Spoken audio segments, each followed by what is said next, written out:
बिस्मिल्लाहिर्रहमानिर्रहीम नहमदुहु व नुसल्ली अला मुहम्मद रसूलुल्लाहि करीम। ये प्रॉब्लम लीनियर प्रोग्रामिंग प्रॉब्लम के असाइनमेंट प्रॉब्लम से रिलेटेड है। Solve the following minimal assignment problem. यहाँ पर ये प्रॉब्लम दे रखी है।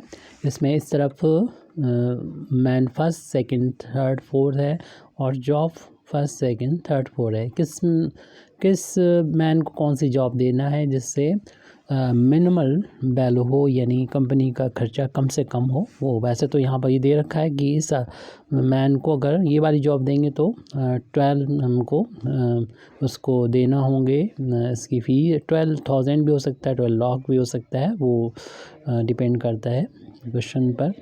तो यहाँ पर ऐसा कुछ नहीं दे रखा। तो ऐसे ये सेकंड मैन है, इसको अगर ये फर्स्ट जॉब देंगे तो 30 देना होगा। इसी तरीके से सारा कुछ हम कह सकते हैं कि ये फोर्थ वाला है, ये इसको थर्ड जॉब देंगे 21 होगा। तो इसमें कम से कम वैल्यू आए तो इसके लिए हम लोगों को क्या करना चाहिए।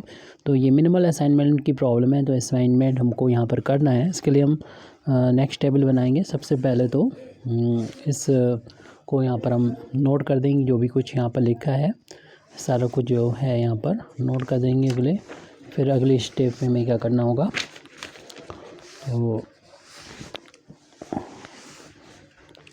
तो ये नोट क्वेश्चन करने के बाद आप अगले स्टेप में ये करेंगे कि रो में ऑपरेशन करना है, कि देखेंगे रो में सबसे छोटा एलिमेंट कौन सा है। तो इस क्वेश्चन को नोट करने के बाद इसमें सबसे छोटा जो एलिमेंट नज़र आया आपको, यहाँ पर इसमें 12 है, तो 12 को हर एक एलिमेंट में से माइनस कर लेंगे और फर्स्ट रो के जो एलिमेंट है बाकी माइनस करने के बाद जो वैल्यू आएगी उसको हम यहाँ पर लिख देंगे। तो यहाँ पर ये फर्स्ट है, ये 1 2 3 4 है।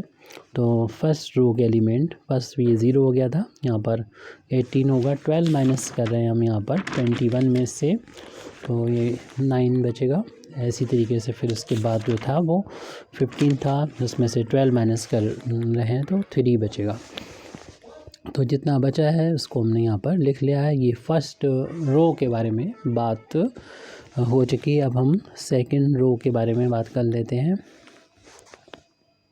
तो मैं मैट्रिक्स को प्रोड्यूस कर रहे हैं। ऐसे हम देखेंगे सेकंड रो में सबसे जो स्मॉलेस्ट एलिमेंट होगा, यहाँ पर देख रहे हैं 9 है, तो 9 को हर एक में से माइनस करने के बाद जो बचेगा उसको हम इस सेकंड वाले रो में लिख लेते हैं। तो 18 में से 9 माइनस हुआ 9 बचेगा। इसी तरीके से बाकी जो एलिमेंट है, यानी ये हमारा मिल रहा था 33 में से 9 माइनस करेंगे तो ये 24 और 0, और इस 31 में से 9 माइनस करेंगे तो 22 आ जाएगा, यानी 24 0 और 22।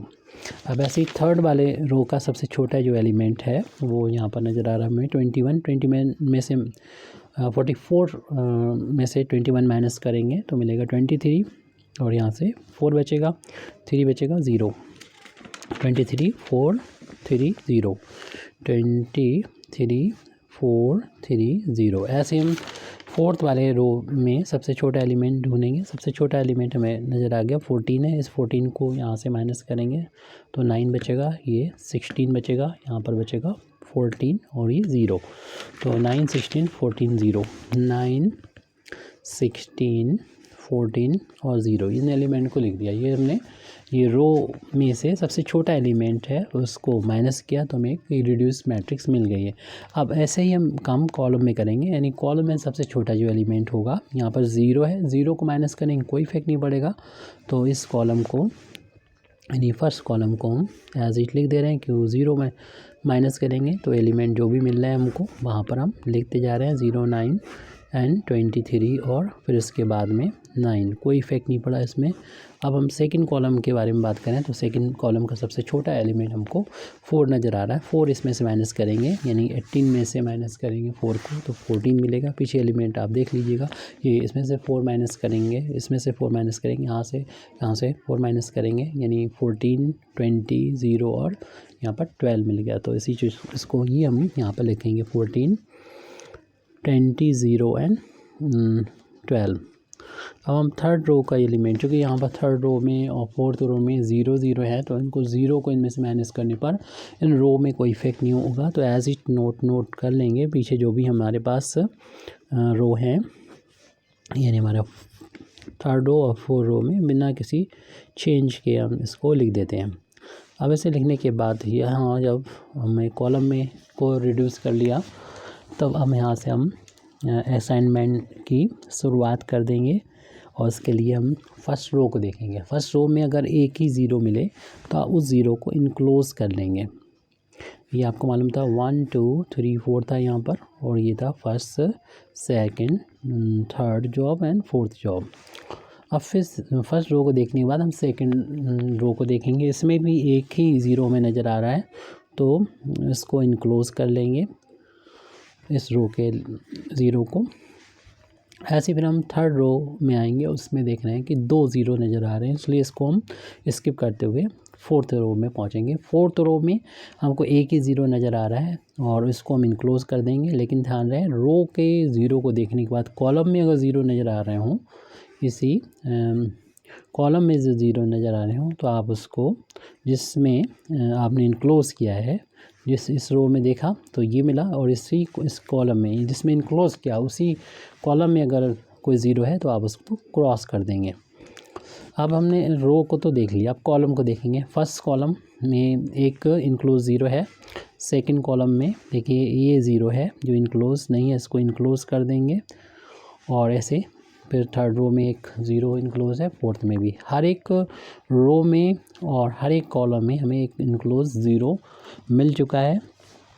तो ऐसे जो प्रॉब्लम होगी, यानी इस हम कह सकते हैं कि हमने अटेंड कर लिया है ऑप्टिमल असाइनमेंट शेड्यूल अटेंड कर लिया है। तो हम कह सकते हैं कि अब हम दी ऑप्टिमल यानी इससे बेहतर हम मिनिमम वैल्यू नहीं फाइंड कर सकते। तो यही है सबसे कम वैल्यू जो आएगी असाइनमेंट की। तो ऑप्टिमल असाइनमेंट शेड्यूल हमको मिल चुका है। शेड्यूल जो कि हम देख रहे हैं कि ये फर्स्ट जॉब हमें पहले मैन को देने चाहिए, फर्स्ट जॉब पहले वाले मैन को मिल जाएगी। सेकंड जॉब जो है वो हमें देख रहे हैं कि थर्ड वाले मैन को मिल जाएगी, और थर्ड वाली जॉब जो है वो हमें दे देना चाहिए, सेकंड वाले जो मैन को देना चाहिए, और जो फोर्थ वाली जॉब है वो मिलना चाहिए इस फोर्थ वाले मैन को मिलना चाहिए। अब इसको असाइनमेंट करने के बाद हमें फाइंड करना होता है, क्योंकि हमें टोटल सॉल्व करना है इसको। तो फाइंड करना है दी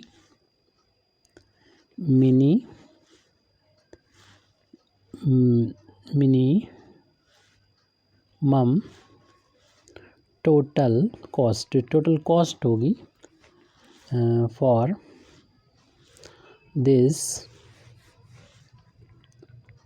असाइनमेंट। इस असाइनमेंट की जो टोटल जो असाइनमेंट शेड्यूल है, उस शेड्यूल का जो टोटल कॉस्ट जो होगी उसको हम लोग Z से डिनोट करते हैं।